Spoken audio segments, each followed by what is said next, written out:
What's going on, guys? Welcome to BootUpGaming Minicast number 8. Today we are talking Need for Speed Rivals, a little bit about how that's showing up on the PlayStation 4. Yes. And we're also going to talk a little bit about a special giveaway for the charity because we fell just short of our goal. I got a few donations. Where we at?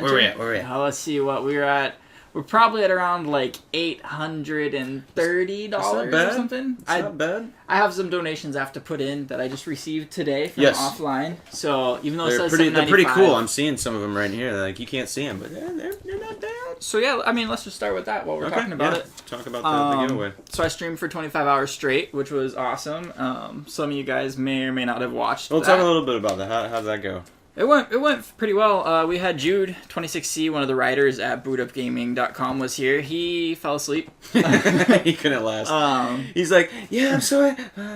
Yeah, he downed a whole monster, and it couldn't keep him awake. So it was a blast, though. We played some Wii. If you were there in the wee hours of the night, get it? Because we were playing Wii. At like 2 in the morning, we were playing games about shoveling water from a moving stream into a cup competitively. So that is next-gen consoles right there.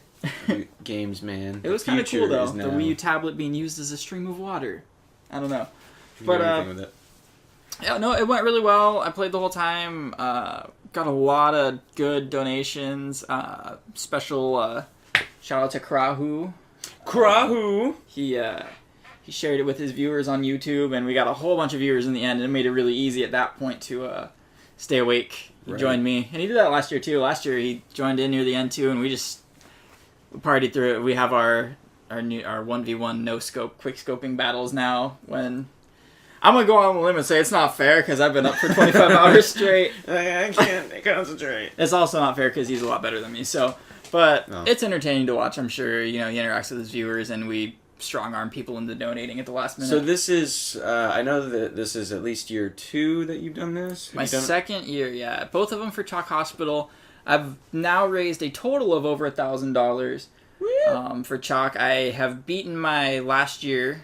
I think last year was at 700 and something, and Phil actually joined in, and that was a blast as well. He came in, donated some shirts that he had from different game conventions, and it's not cheap for him to donate shirts because he lives in the UK, and he was shipping all around. So he joined in, and we had David Veselka from MV First, which was really cool. He donated and hung out with me and helped me guilt people into donating money to sick kids. But yeah, so we fell short of the goal, but we have stuff to give away still. So here's how this is going to go down. We have there's a note on this one. I'll take it off. 2 limited edition. I guess I shouldn't put it on the next thing. I need to Don't put it on the next thing. Lithographs, Grand Theft Auto 5, and the only way you can get these. Let's get that up there. I don't know if you can see that, but it's pretty cool. It's got the 3 main characters with masks, and pretty high quality art, I'd say. And these are like limited edition. Limited edition. You cannot actually buy these anywhere anymore because you had to pre-order the limited edition strategy guide. Oh, there we go. Yeah. To get these. So we got those, and the grand prize for this drawing, you not only get a different lithograph. This one's pretty cool. They don't have masks. They kind of all are wearing suits and weapons and stuff. You get this, and it's actually part of. Drum roll, please. The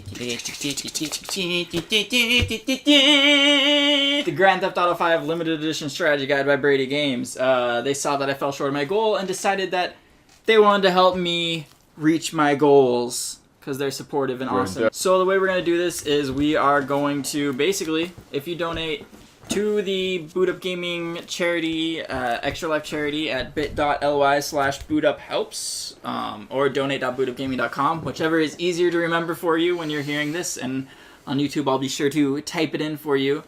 $2 gets you 1 entry into the raffle. $5 gets you 3 entries into the raffle. So $5 is better. $5 is better. Right. All you have to do is donate and then put GTA 5 in your little description, and we're good to go. There's also, right now, I'm not sure if it's ran out yet, but if you donate $20, you get like a Extra Life theme for your PlayStation. You get When Vikings Attack, Wipeout HD, a month of PlayStation Plus. They're like a lot of perks. And Little Big Planet for Vita. Or the Vita. The vitamin. The vitamin. So there's all kinds of stuff you can get. What else? Yeah, but basically that's it. We're going to be posting about it on our Facebook page, and we are going to do our drawing once we hit our goal of $1,000. So it'll be basically the next day after we hit $1,000, so that'll give chances for people who haven't entered yet to get their last second enter into the drawing in. But yeah, hopefully we can do that by the end of the month. So be ready to get spammed out there if you're following the Boot Up Gaming page. And if you're not following the Boot Up Gaming page on Facebook or Twitter, follow it. Yes. So we can spam you. We don't actually spam posts. We're unless growing, it's about charity. slowly growing, but growing. Growing. I mean, we're trying to hit 100. Maybe we'll hit 100 by the end of this month. 2 goals. There you go. 1 month. Help us reach 100 likes. Cross over that 3-digit mark. Let's talk about Need for Speed Rivals. Yes, Need for Speed Rivals. This is one of the first games for the coming generation of consoles. Yes, PlayStation 4 is coming in just a matter of a few days. It will be the exclusive racing game for the PlayStation 4 That's true. for a moment. For like 4 days before it releases on like the current generation. Yeah, PS3 yeah. and What all I've that stuff. noticed, like not just Need for Speed, like with this weird kind of transition, there's so many people who have current generation because it's been a longer console cycle, so you have a huge installed base. But now, obviously, to switch to the new generation, it's like you can see developers that are catering to both crowds right now. So you have big game franchises having the current generation versions, even like Assassin's Creed or Call of Duty.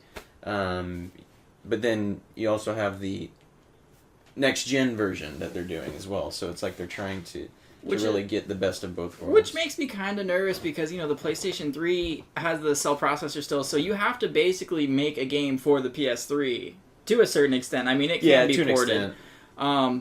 With the new consoles coming out, I feel like the quality will be a lot higher because not only can they make it for PC, they can basically make the PC copy a PS4 or Xbox One copy just by the architecture. I mean, little tweaks here and there, driver issues and all that, but basically the same thing. So all they have to do is scale it back. They have to basically set your settings at like high, medium, low, this, that, and the other at 1080, whatever you can power out, and you're good.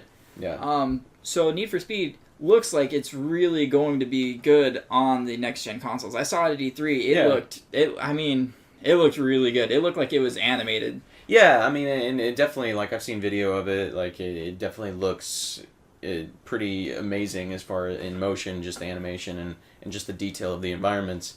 But obviously you have to convey the sense of speed, being Need for Speed. And let's get a little bit into that. With the new consoles, I mean, with more power, more computing power, you can make greater physics engines. Because now that we have better graphics and all of that, better graphics processors, we can go onto the CPU and start working on like physics and the way the environment reacts. And this new Need for Speed, they talk a lot about how not only will you have to master your routes and such, and racing against everybody and all that, you're gonna have to master your routes in different conditions, whether it's rain, I don't know about snow, but all that stuff. So your same jump you take every time.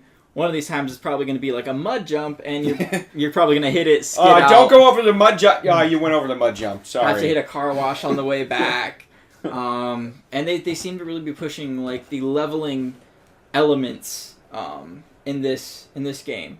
Yeah, like the experience system. It's to me it almost makes it seem like classes where there's your police and your whatever rivals or whatever they're called. Right, yeah, the street culture. The street guy. But you have different unlocks and upgrades that you go out through there. So slowly but surely you're going to run into different kinds of players with different play styles, and I think it's really going to turn into like a rock paper scissors match. Right. Yeah, and there's also the implementation of, I don't want to say like weapons, but essentially kind of like accessories to power-ups to use against other racers and to use, to help give you that extra edge. Like in the video I saw, like there was like this lock-on target. Like, for the EMP. Yeah, for the EMP. And I'm like, what's going on? Is he about to launch a missile? So I was really disappointed when it was just an EMP. And the guy's car goes dead and you just keep driving. Because I really, really wanted to see a Mario Kart like turtle shells launch off. Are you listening, developers? There's a crossover right Turtle there. shells. Turtle shells and Need for Speed. I think that's actually going to be an exclusive on the Wii U version. It's a Need for Speed rival kart. Or the spiky blue shell that gets to the front of the line. Destroys the first player The racer. Angel Shell. Angel of Death shell. But no, there's none of that. But it does implement like those types of things to where if you're falling behind, you have options to kind of climb the ranks.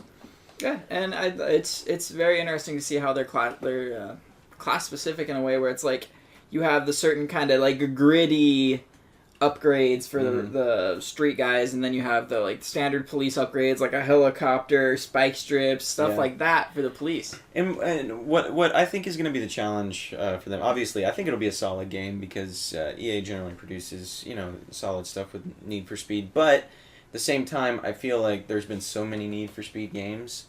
They've tried different kind of formulas with it. It's more or less generally like the racers with the cops and car battles.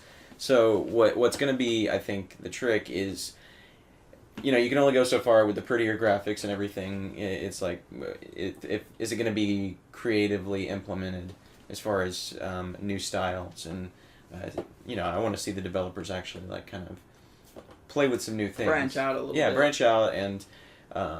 cops versus, the criminals, and it's fun. We basically just don't want to see them turn into the next Call of Duty, where they're doing the same thing with a different paint color on it. Yeah, and that's the danger with the new consoles, is that you kind of see more of the same, just prettier graphics.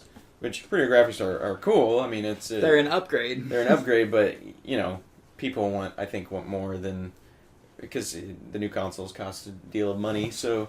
You want to see some more creativity, and that'll take time as the developers acclimate to the system, and get to know it. So you start seeing more experimentation and pushing of new ideas as consoles get further into the life. But you're actually seeing a lot more, and I'm seeing a lot more of this, kind of off topic, but independent games, like indie games, especially the PS4 is pushing that a lot. Well, and with the Kickstarter being so progressive nowadays, where it just seems like if you got a good idea, you basically sell your pre-orders through Kickstarter. Yeah, so it's, you're seeing... And the PC market is starting to climb as well. Yeah, you're seeing more creativity in that market. And I think a lot of that has to do with how long the last generation of consoles were out. People started shifting into PC gaming because they could see that difference, that like longing for next gen that they wanted. They could get in PC. Next gen, please. I want it now. So, I mean, and you had way more games. Turn your phone off. Jeez, we're in a session here. Oh no. Oh no. Oh my gosh. But yeah, so Need for Speed, PS4 comes out this weekend. It'll be out on Tuesday, so it's basically a little exclusive release, which is interesting, but cool. We got PS4 coming, and then the next week is Xbox One. So we'll be talking about that in the next episode. How well PS4 did on their launch week, see how many network issues happen, how many bricks come out. Well, basically, we will see how well PlayStation did, and then we will brace ourselves for the Xbox One as we know Xbox One! The future is now. Future is now. So yeah, GTA 5 Strategy Guide giveaway, Lithograph giveaway. That is 3 awesome prizes from Brady Games that we have to give away, and we will post a link on the YouTube video and on Facebook. Follow us everywhere. Twitter at BootUpGaming, Facebook.com/BootUpGaming. Visit the website. Cody is going to post an article. Yeah! I'm talking just a little nostalgic article about my experiences as a young gamer, young lad. And yeah, I think that's everything. So until next time, I'm Will. And I'm Cody. And this has been BootUpGaming Minicast number 8. Number 8!